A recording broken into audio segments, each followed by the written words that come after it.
Bonjour à tous, bienvenue à ce nouveau webinaire sur comment accélérer la conception d'un produit mécatronique en utilisant la simulation système, aussi appelée 0D1D, associée à CATIA dans la 3D Experience.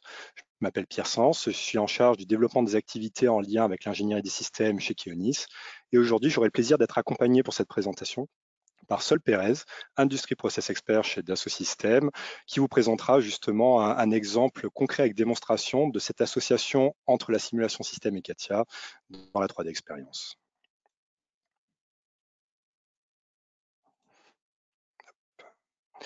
Avant de commencer, petit rappel sur nos webinaires, toujours deux par mois, les mardis de 11h30 à midi traditionnellement, avec petite entorse aujourd'hui, un démarrage à 11h, sur les thèmes de la simulation, de la conception et l'ingénierie des systèmes, qui sera plutôt le thème d'aujourd'hui. Et n'hésitez pas, bien sûr, toujours à aller sur notre site internet pour consulter les publications, toute la knowledge base, les articles, les tutoriaux disponibles, ainsi que l'ensemble des webinaires que nous avons déjà présentés, qui sont disponibles en replay. Vous retrouverez d'ailleurs celui d'aujourd'hui disponible d'ici quelques heures sur notre site internet. L'agenda d'aujourd'hui, nous allons voir d'abord les challenges en lien avec la conception de produits mécatroniques. Nous verrons ensuite la simulation système, dite 0D1D, ses principes et solutions.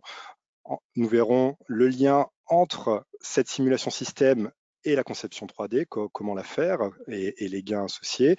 Et nous verrons surtout, ce sera donc Sol Pérez qui fera une présentation d'un exemple concret et une démonstration de cette association. Nous terminerons bien sûr par un temps dédié aux questions et aux réponses. Les challenges, donc, liés à la conception de produits mécatroniques. Comme vous savez, la mécatronique, c'est un domaine multidisciplinaire de la science qui inclut une combinaison d'ingénierie mécanique, électronique, informatique et contrôle-commande. Elle est aujourd'hui au cœur des systèmes complexes car, par exemple, la plupart des mécanismes sont maintenant entraînés par des actionneurs électriques ou hydrauliques comportant des capteurs et des contrôleurs. Et quand on parle de complexité, ici, c'est dans le sens où de nombreux sous-éléments, sous-composants qui s'interfacent les uns avec les autres du fait du côté multidiscipline. Et ces systèmes complexes consistent en effet généralement en une combinaison de technologies de différentes physiques qui interagissent entre eux. Du coup, outre le challenge technique pour ces systèmes, déjà organisés, orchestrés chaque domaine, il faut aussi prendre en compte la difficulté liée à l'organisation et au processus d'entreprise pour développer ce type de solution. Différentes équipes sont impliquées dans le développement de produits, équipes métiers, équipes projets en parallèle, voire innovation R&D en parallèle les unes des autres sur différents sites. Le problème, c'est qu'elles sont généralement silotées, ces équipes, plus ou moins déconnectées les unes des autres. Les informations sont mal ou parfois pas partagées entre elles de manière simple, comme des paramètres physiques, par exemple, ce qui conduit régulièrement à des hypothèses, des incompréhensions et des délais. Et à la fin, le niveau de conformité entre les performances de la solution et les besoins originaux ne sont pas ceux attendus et des plans de remise en état ou voire de redéveloppement doivent être mis en place et gérés. C'est d'autant plus vrai que ces équipes utilisent différents outils et langages sans interopérabilité entre eux et sans méthode simple pour pouvoir comprendre le travail de chacun. Et alors que la collaboration et une vue partagée du système sont devenues clés dans le développement produit. Enfin, les prototypes de ces systèmes complexes sont bien sûr très coûteux à développer, et aussi car ils arrivent assez tard dans le processus de développement, ne permettant qu'une détection parfois trop tardive des erreurs. Alors, bien sûr, la simulation est une vraie solution, comme vous le savez, pour réduire ses coûts. On le montre à travers de nombreuses présentations et webinaires. Mais comment faire quand ces approches traditionnelles de simulation 3D sont spécifiques à des domaines de la physique ou trop limité pour couvrir le comportement global, complet de ce système complexe. Et souvent, la 3D de nos produits existe déjà. On a fait beaucoup de travail en amont. Donc, comment réutiliser cette information déjà disponible et être efficace sans que ce soit long et laborieux. Donc maintenant, nous allons voir la simulation système, dite 0D1D, qui sera une partie de la réponse. Nous allons voir donc ses principes et solutions existantes dans l'environnement d'Assaut Systèmes. Donc, l'objectif de la simulation système, c'est justement de combiner facilement de multiples domaines d'ingénierie de modéliser et simuler facilement, rapidement des systèmes, leur comportement, le comportement de systèmes dynamiques complexes. L'idée étant d'avoir à la fin un modèle réaliste du comportement dynamique du système pour que ce soit côté gauche du cycle en V, côté conception, dans la phase descendante, à la fois dimensionner dès la phase de pré-projet, mais aussi en amont valider des choix technologiques avant de se lancer dans la conception de prototypes et détecter très tôt des erreurs que l'on n'aura pas à tester sur prototype. Et justement, sur la partie remontante, avoir des prototypes virtuels sur lesquels on va réaliser des tests. Et c'est d'autant plus vrai pour les équipes de contrôle commande qui sont obligées d'attendre d'avoir ces prototypes. Donc, ils pourront commencer très en amont leurs travaux de mise en place de stratégies de contrôle commande, permettant ainsi une meilleure collaboration et capitalisation entre les équipes. Comment ça fonctionne? L'idée, c'est le principe, c'est d'avoir un environnement graphique de modélisation et de simulation, c'est-à-dire qu'on va faire appel à des librairies de composants précodés pour différents domaines de la physique. Donc des composants en fait derrière lesquels on va avoir codés des équations de la physique, puisqu'on parle de modélisation de simulation, donc il y a des équations. Mais plutôt que de manipuler les équations, on va manipuler ces composants de manière graphiquement. Ainsi, on va assembler ces composants sur notre sketch, sur notre plan, pour ce qui va mettre en place notre système d'équations. Et derrière, l'outil va proposer un compilateur qui transforme le graphique et le code en une simulation performante. Et derrière, ce sont des solvers qui vont résoudre ces simulations et des outils qui vont nous permettre d'analyser les résultats. Donc pour cela, Dassault Systèmes a fait le choix de se reposer sur une technologie qui est le langage Modelica, un langage qui est dédié à la modélisation des comportements physiques. C'est un langage qui existe depuis plus de 25 ans maintenant et qui est développé et maintenu par une association qui partage des informations en ligne. Donc cette particularité, c'est vraiment d'être open source, c'est-à-dire que Dassault Systèmes n'est pas propriétaire du langage et ainsi permet de bénéficier de toute cette communauté d'utilisateurs. Comme vous l'avez compris, il est orienté objet et équation, ce qui va nous permettre de faire cette approche à différents niveaux avec des composants qui contiennent d'autres composants qui eux-mêmes contiennent donc les équations et le code. Donc on va pouvoir décliner, hiérarchiser notre modélisation. Il est donc bien sûr multidomaine, multi-engineering et sa particularité est d'être aussi acausal, c'est-à-dire que quel que soit le sens de l'équation que l'on va coder, ici dans notre exemple U égale RI ou I égale U sur R pour une résistance électrique, on va pouvoir utiliser seulement un composant. On n'aura pas besoin d'avoir deux composants pour chaque sens de l'équation qu'on va coder, comme ça peut être le cas dans certains codes, ce qui va apporter souplesse et facilité dans la modélisation. Voilà pour les principes. Comment ça se traduit en termes de solutions logicielles dans le portfolio Dassault Systèmes? Donc, comme je disais, les solutions Dassault Systèmes, Dassault a fait le choix de la technologie du langage Modelica. Donc, c'est vraiment le cœur, ce langage open source pour la modélisation. Et autour de ça, on va retrouver donc des outils. Un outil historique qui est Dimola, l'outil standalone pour modéliser et simuler des systèmes dynamiques. Et l'équivalent intégré à la plateforme 3D Experience en tant qu'application connectée à l'ensemble des autres applications de la plateforme. Je reviendrai justement sur cette notion dans le chapitre suivant. Autour de ça, on va retrouver des librairies de composants spécifiques au domaine, par domaine physique, mais par application. On va le voir juste après. Des services associés, bien sûr, pour accompagner un usage rapide et durable. Et il faut savoir aussi que tous ces outils sont compatibles avec ce qu'on appelle le FMI, pour Functional Mockup Interface, qui est un standard développé indépendant permettant l'échange et la co-simulation de modèles entre différents outils. Par exemple, dans votre modèle d'Imola 3D Experience, vous pourriez intégrer un contrôle fait dans Simulink par un tiers et l'intégrer via ce standard FMI, ou inversement, exporter votre modèle d'Imola dans Simulink. Je vous parlais des librairies métiers, quelques exemples ici de librairies d'applications. Autour de l'automobile, par exemple, on va pouvoir représenter la chaîne de puissance ou la dynamique du véhicule à travers son châssis et suspension, le comportement dynamique des moteurs. Il va y avoir aussi des applications aéronautiques électrique pour la dynamique de vol, et ainsi développer les commandes de vol et tous les actionneurs électro-hydrauliques, des applications thermiques pour modéliser des systèmes thermiques de boucles de climatisation, pompes à chaleur, ballons d'eau chaude, des systèmes de récupération d'énergie, des systèmes d'analyse de confort dans des cabines ou dans des bâtiments. On va représenter le fonctionnement aussi de systèmes d'air et de ventilation, de systèmes de refroidissement automobile. Et bien sûr, la thermique souvent est très liée avec l'électrique. C'est pour ça qu'on va retrouver des applications de type batterie pour des applications bien sûr automobiles, mais pas que. Sur tous les systèmes énergétiques, on va retrouver bien sûr les systèmes énergétiques électriques, d'actionneurs électriques, électriques de puissance, des actionneurs fluidiques, hydrauliques pour l'hydraulique de puissance et des choses en lien aussi avec l'éolien. Voilà, nous avons terminé pour la partie simulation système. Maintenant, nous allons voir comment faire le lien justement entre cette simulation système, qui est déjà un accélérateur pour concevoir nos produits mécatroniques, mais comment le lier justement avec la conception 3D pour accélérer encore plus ces processus de développement. Tout simplement, ce lien va se faire dans la 3D expérience.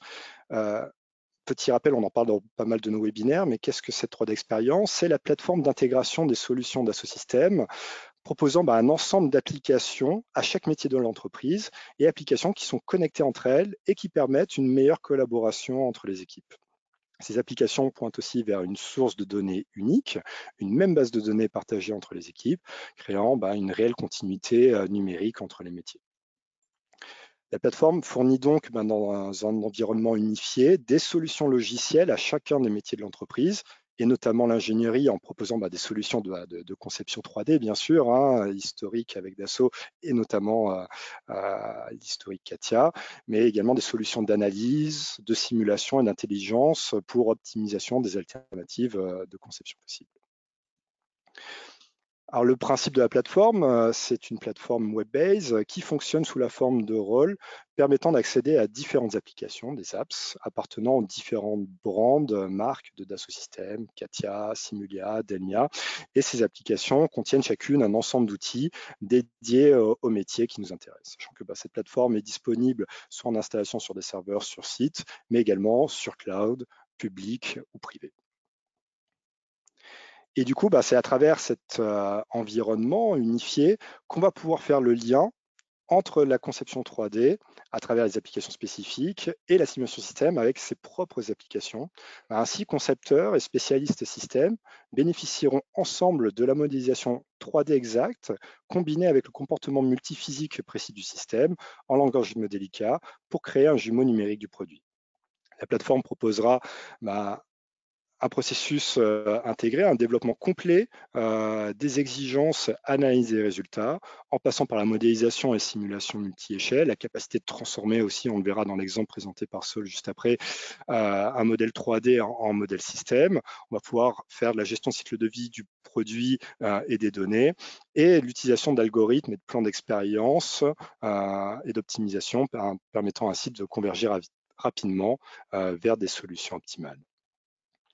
Voilà pour les principes globaux, mais l'idée c'est de passer vraiment au concret.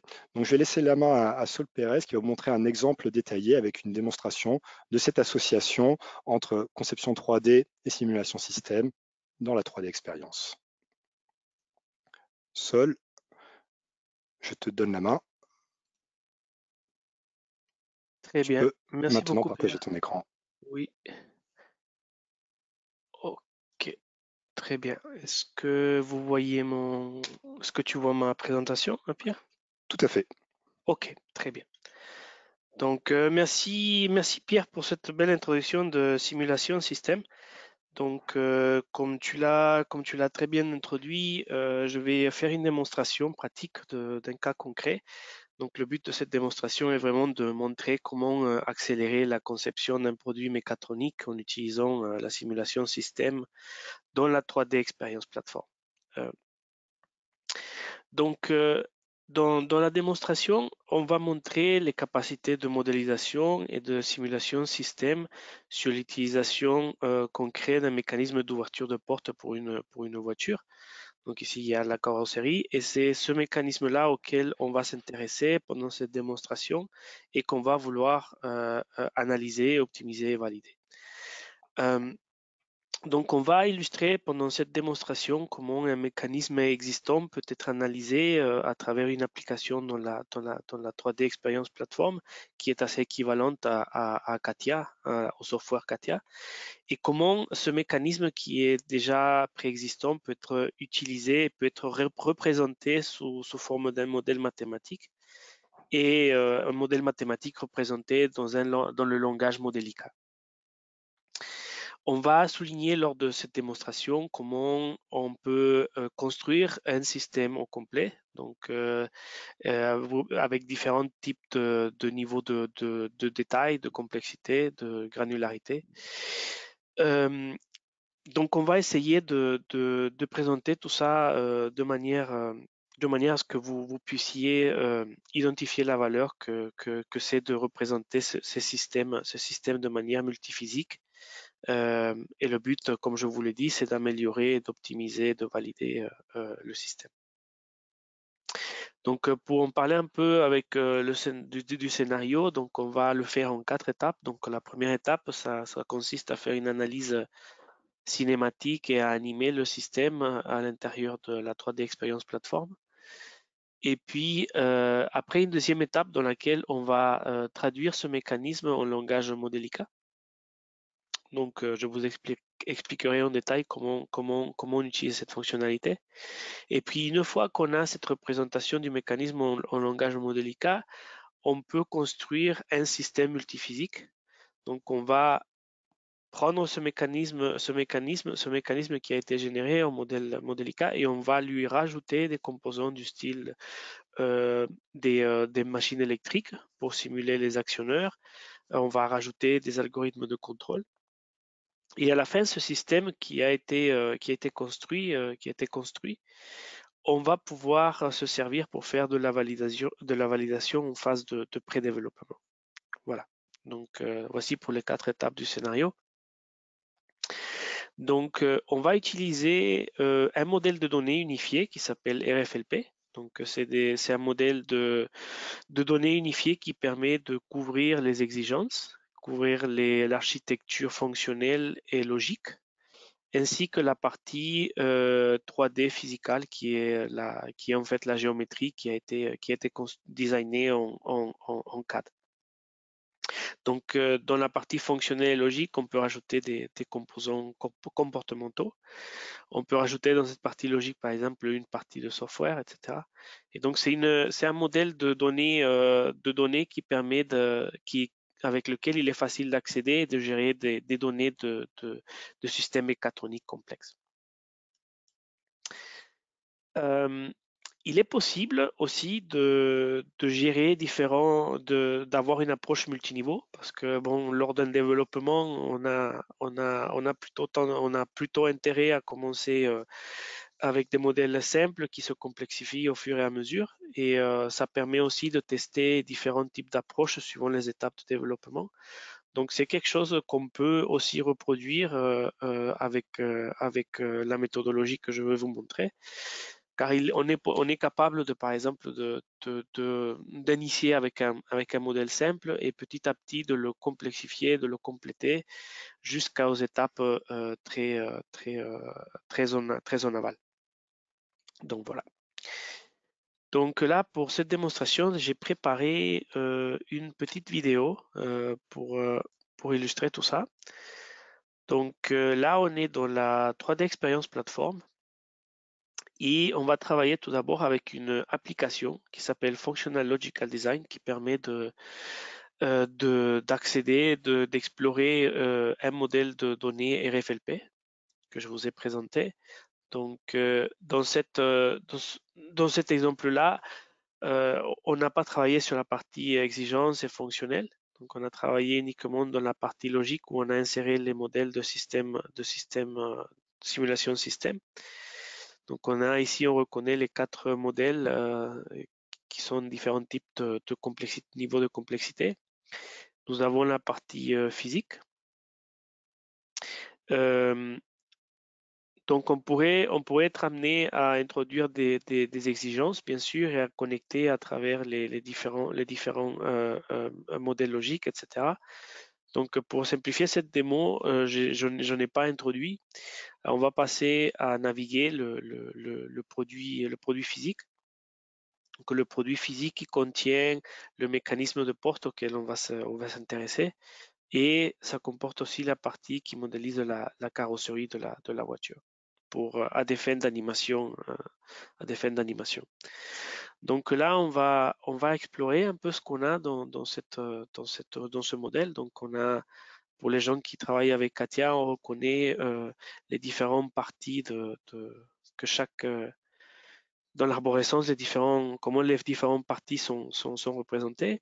Donc, si on ouvre une partie, on reconnaît non seulement les données géométriques, mais aussi la possibilité de pouvoir définir des matériels, ce qui va nous permettre ultérieurement de pouvoir calculer le poids de cette pièce et ainsi que les matrices d'inertie de la pièce. On peut définir ce qu'on appelle des engineering connections. Donc, c'est la manière dont les parties sont connectées entre elles. Et elles sont connectées entre elles à travers ce qu'on appelle des liaisons mécaniques qui peuvent être pivotantes, qui peuvent être de type glissière, qui peuvent être de type cylindrique. Donc là, on va faire une simulation, mais à l'intérieur de CATIA Mechanical System Design. Donc, quand j'ai double-cliqué, j'ai tout de suite été redirigé à cette application-là, qui est très équivalente à CATIA, avec des fonctionnalités bien sûr supérieures. Et puis ici, ce qu'on a introduit, c'est deux commandes pour actionner la fermeture et l'ouverture de cette porte-là. Donc on fait une petite simulation à l'intérieur de Katia, dans laquelle on va actionner cette fermeture et cette ouverture de porte. Donc c'est deux commandes qui actionnent ce système, et ce sont deux liaisons pivotantes. Donc on actionne juste l'angle. Et c'est ces deux commandes qui vont nous servir pour commander dans notre modèle de simulation. Donc ils vont servir comme interface. Donc là, je vais vous présenter le premier modèle qui va servir à identifier le moment qui est requis pour faire la fermeture et l'ouverture de la porte. Donc là, je vais double-cliquer. On va automatiquement repasser sur l'application Functional Logical. Et là, ce qu'on reconnaît, c'est une architecture logique qui est composée de deux composants. Donc le mécanisme de porte et une source de moment qui vient actionner cette porte. Donc là, on va s'intéresser au mécanisme de porte. Donc là, on est passé, quand j'ai double-cliqué, j'ai sélectionné, je suis passé à Dimola Behavior Modeling, qui est notre application qui permet de faire de la modélisation 0D, 1D. Et dans cette application, on reconnaît une librairie qui vient avec cette application, c'est la Modelica Standard Library, qui permet d'avoir des composants déjà prédéfinis et qu'on peut notamment directement utiliser. On a aussi la possibilité de créer ses propres librairies, donc c'est ce que j'ai fait pour cette démonstration. Et maintenant, je vais vous expliquer comment j'ai créé comment j'ai créé ce modèle. Donc le principe dans notre application, c'est d'avoir des composants déjà faits et puis de les glisser sur notre modèle. Donc on peut réutiliser les modèles qu'on a déjà validés. Donc là, par exemple, j'avais déjà préparé ce mécanisme de porte que je devrais, par exemple, reconnecter au connecteur mécanique. Donc bien évidemment, je l'ai fait au préalable, donc on n'a pas à le faire maintenant. Et ce mécanisme-là, c'est une extension d'un modèle qui reste lié au modèle CATIA. Et donc, je vais le sélectionner maintenant et on va l'explorer et je vais vous expliquer comment ce modèle a été généré à partir d'un modèle CATIA. Donc, je vous fais juste remarquer que c'est une extension de ce modèle-là. Et puis celui-là, il a un petit cadenas et ça veut dire il est non éditable et qu'il est encore lié au modèle CATIA 3D. Donc là, je vais vous expliquer comment est-ce que j'ai créé ce modèle-là. Après, on va l'explorer. Donc, j'utilise une fonctionnalité qui s'appelle Generate from Kinematic. Donc là, il faudrait que je choisisse le mécanisme que je voudrais traduire en code modélica et il faudrait sélectionner où est-ce que je voudrais stocker ce modèle. Donc, c'est ces deux informations qu'il faut donner. Et une fois qu'on a donné ça, on a évidemment la possibilité de le renommer. Et si j'appuyais sur le bouton OK, ça me régénérerait le modèle que vous avez en face de vous. Donc là, on va un peu explorer ce que cette fonctionnalité a créé. Donc, toutes les boîtes grises que vous voyez, ce sont des différentes parties du mécanisme qui sont présentes dans le modèle CAD. Et là, quand on rentre dans une des parties, on voit dans la fenêtre générale les informations qui sont nécessaires pour l'animation. Et les informations aussi pour avoir une icône, pour que vous puissiez identifier. Et alors là, ce qui est intéressant et remarquable, c'est que les centres de gravité pour chacune des pièces a été calculé automatiquement.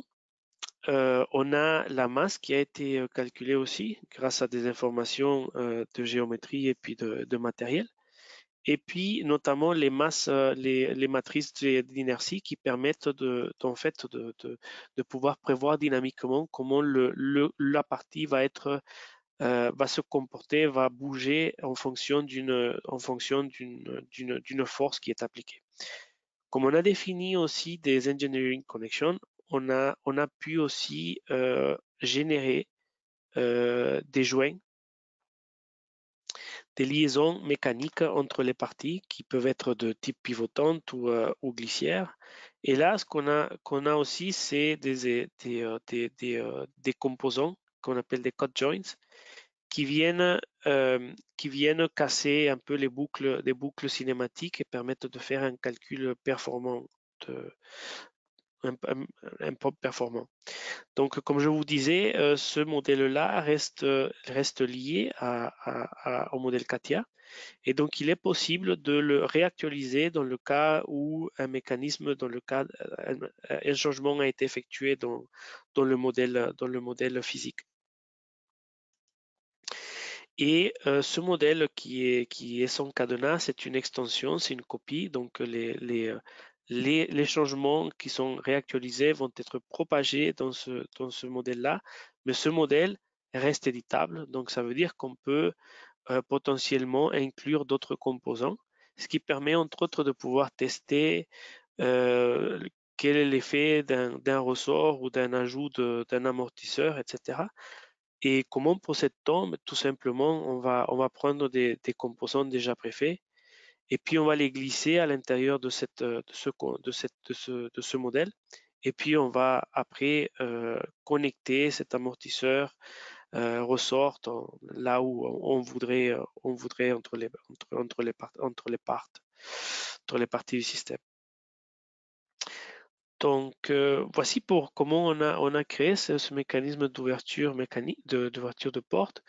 Donc là, on va passer à la partie actionneur.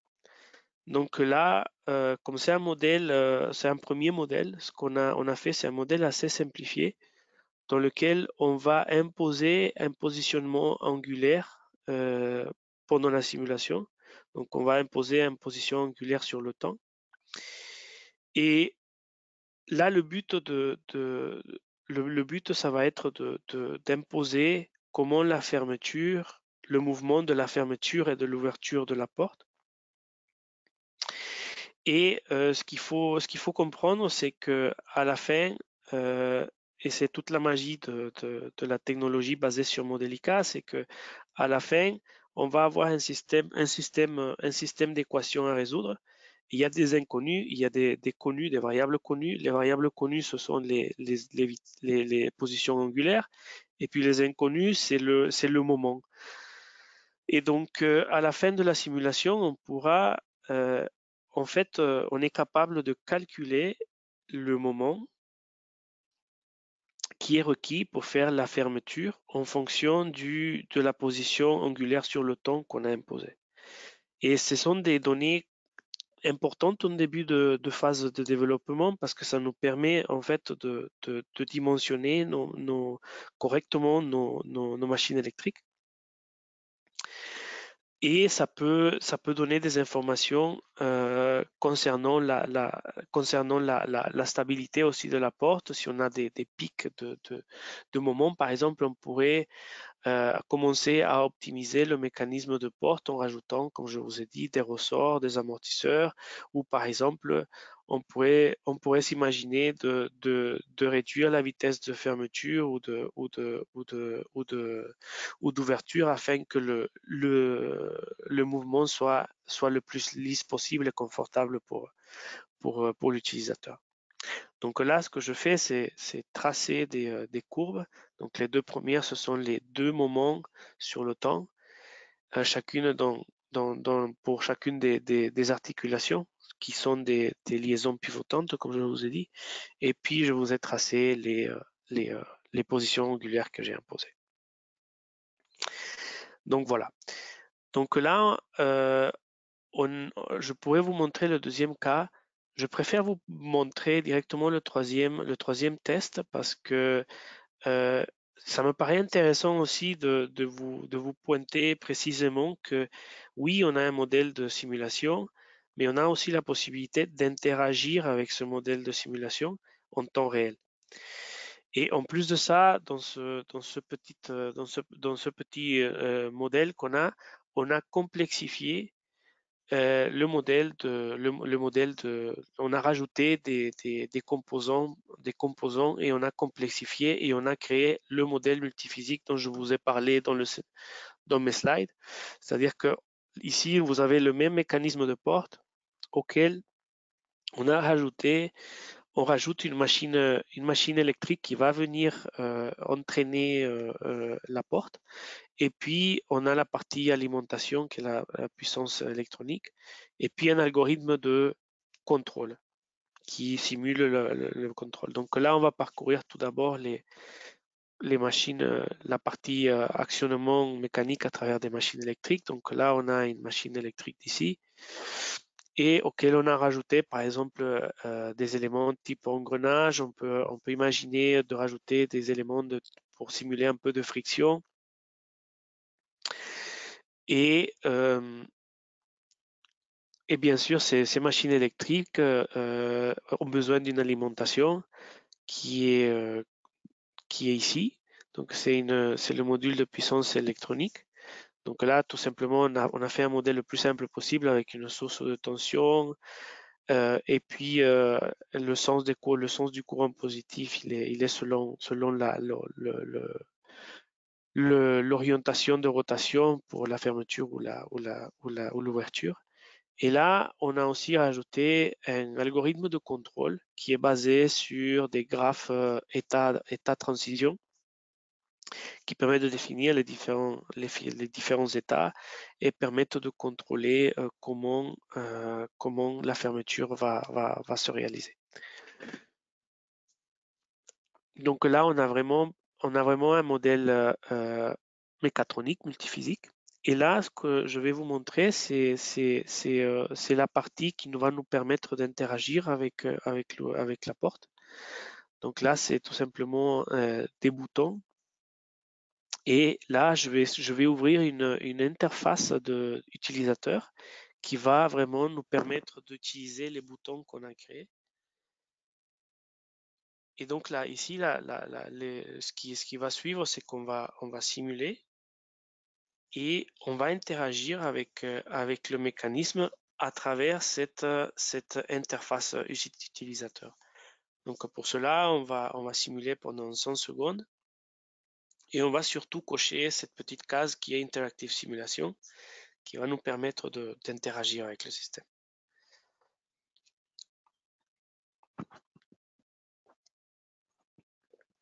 Donc là, on va simuler.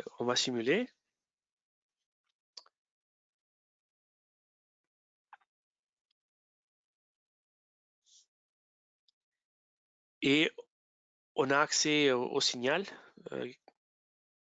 et on va surtout actionner la simulation. On va déclencher l'interaction en appuyant sur le bouton play ici, à votre gauche en bas.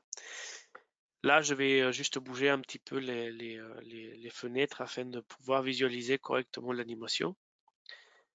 Donc, je vais le mettre tout en haut et puis je vais baisser un peu la fenêtre logique. Et là, au moment où j'appuie sur Play, je vais pouvoir interagir en temps réel avec mon modèle de simulation. Donc là, j'ai appuyé sur Play. Là, je vais appuyer une fois pour que la fermeture se fasse, la porte. Et je vais réappuyer sur le bouton d'en bas afin d'activer l'ouverture de la porte. Et bien évidemment, lorsque j'ai fini d'interagir avec mon système de simulation, je peux faire une analyse plus précise des signaux à l'intérieur de mon système mécatronique. Donc, je vais notamment, par exemple, regarder comment l'angle dans les liaisons pivotantes évolue. Je vais vouloir aussi m'intéresser au moment.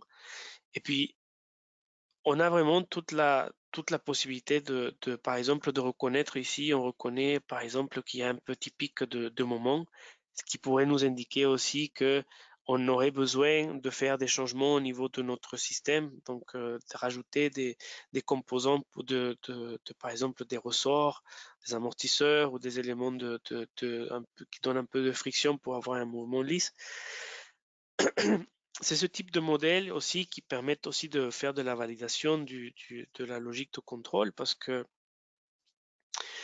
en fait on a un modèle qui est très réaliste qui représente qui peut calculer très précisément le comportement dynamique de notre système. Donc on peut vraiment avoir un outil avec lequel on peut commencer à valider notre logique de contrôle. Et ça peut être aussi un système qui pourrait être utilisé notamment pour étudier quelle est la puissance ou l'énergie requise pour la fermeture ou l'ouverture. Donc c'est vraiment c'est lorsqu'on modélise des systèmes mécatroniques de cette manière physique qu'on peut trouver un intérêt qu'on peut avoir la possibilité d'optimiser, de valider nos systèmes. Donc comme cela a été mentionné, dans la 3D Experience Platform, on a vraiment la flexibilité de pouvoir aussi importer la logique de contrôle, parce que peut-être que la logique de contrôle a été développée dans un autre environnement logiciel et qu'on veut le valider avec un modèle physique. Et donc, ce qu'on peut faire, c'est importer ce modèle en format FMU. Donc, on pourrait potentiellement commencer, par exemple, à valider cette logique de contrôle dans une phase un petit peu plus avancée ou même en phase de pré-développement. Donc, voilà pour la démonstration que j'avais préparée pour aujourd'hui. Pierre, peut-être tu peux... je te passe Merci la main. Sol. Oui, merci Sol pour cette présentation très complète et très concrète sur cet exemple d'association entre la simulation système et la conception 3D. Pour terminer, je rajouterai, est-ce que vous voyez mon écran, Sol? C'est bon le partage que j'ai mis en place? On voit ton écran. Parfait. Donc juste pour terminer, je souhaiterais rajouter que ce que l'on a pu voir en termes de génération automatique de code et de modèles depuis la 3D, s'applique aussi dans d'autres domaines. On l'a vu sur une application mécanique. C'est également le cas dans les domaines du piping et tubing où on va pouvoir utiliser des composants 0D, 1D représentant les géométries et attributs des tuyaux et faire des animations 3D des flux dans les tuyaux. Mais également côté schématique électrique, on va pouvoir utiliser des modèles système du réseau électrique pour bilan de puissance ou de charge. On évalue ainsi rapidement les performances de ces circuits fluides et schématiques électriques. L'idée étant toujours, bien sûr, de simplifier la collaboration entre la conception 3D et la simulation.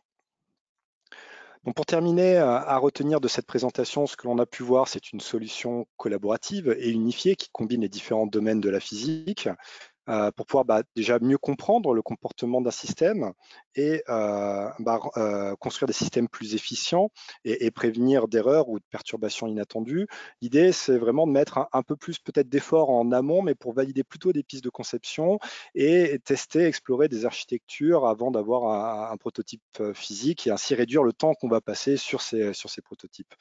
Enfin, l'idée, c'est vraiment de réduire les itérations, les boucles entre notamment les équipes système et le contrôle-commande qui doivent intervenir souvent tardivement.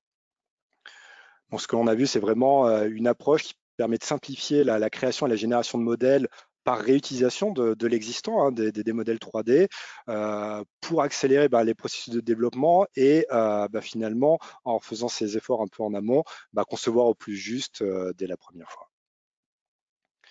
Donc, bien sûr, pour cela, nous sommes là pour vous conseiller, vous guider dans le choix de ces solutions, vous accompagner et vous supporter dans l'utilisation des logiciels d'Assosystème à travers du conseil et de l'aide en amont, du support une fois que vous avez développé ces outils et bien entendu de la formation pour vous aider à monter en compétence sur ces solutions.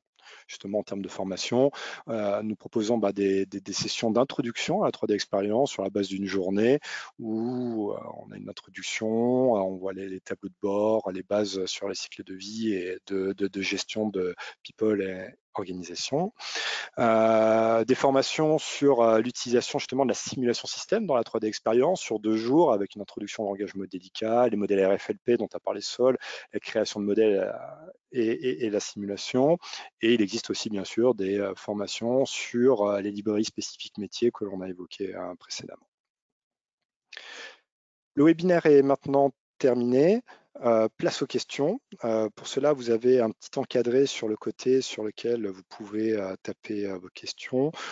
Pendant que vous prenez le temps de taper les questions que vous pourriez avoir, je me permets de présenter le thème de notre prochain webinaire qui aura lieu donc le 29 juin prochain à un horaire plus classique de 11h30 sur le sujet de passer la vitesse supérieure avec Abacus grâce au complément de la 3D Experience.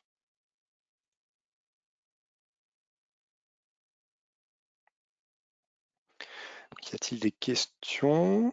N'hésitez pas, bien sûr, à profiter de ce moment pour poser toutes les questions que vous souhaitez.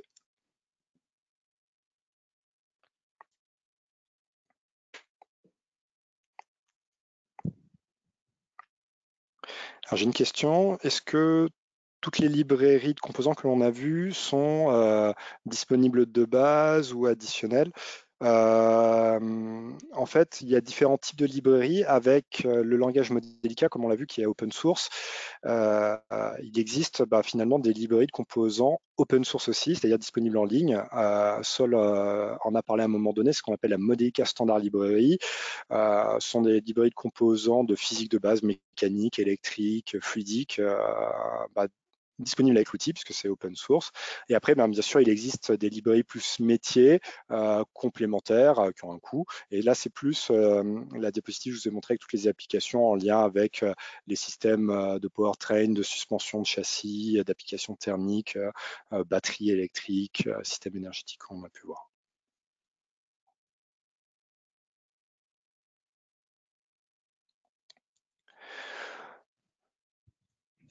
Autre question, bonjour, vous avez parlé d'analyse fonctionnelle, quid des outils nomadiques? Alors, en effet, on a vu sur l'aspect fonctionnel, Sol en a parlé rapidement, l'aspect architecture fonctionnelle intégrée dans la 3D Experience. À ce niveau-là, donc on est dans le modèle RFLP et le F fonctionnel, on est déjà à un niveau de développement assez avancé. On parle de modèle boîte blanche puisqu'on est au niveau de la conception. Les produits Nomagic, donc ces outils qui ont été rachetés par Dassault Systèmes il y a bientôt 3 ans maintenant, ont une approche un peu plus haut niveau dans la description du système. Il est là pour adresser, pour comprendre par rapport à un système complexe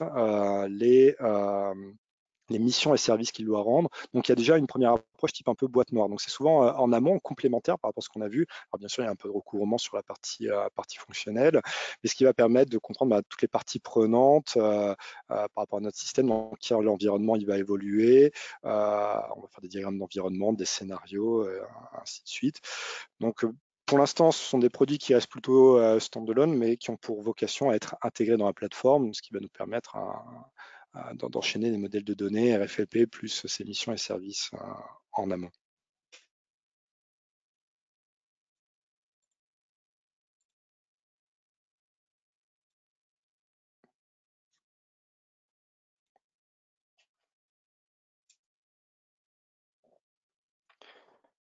Écoutez, je ne vois pas d'autres questions a priori. On va laisser encore un instant, sachant qu'on arrive au bout du temps imparti.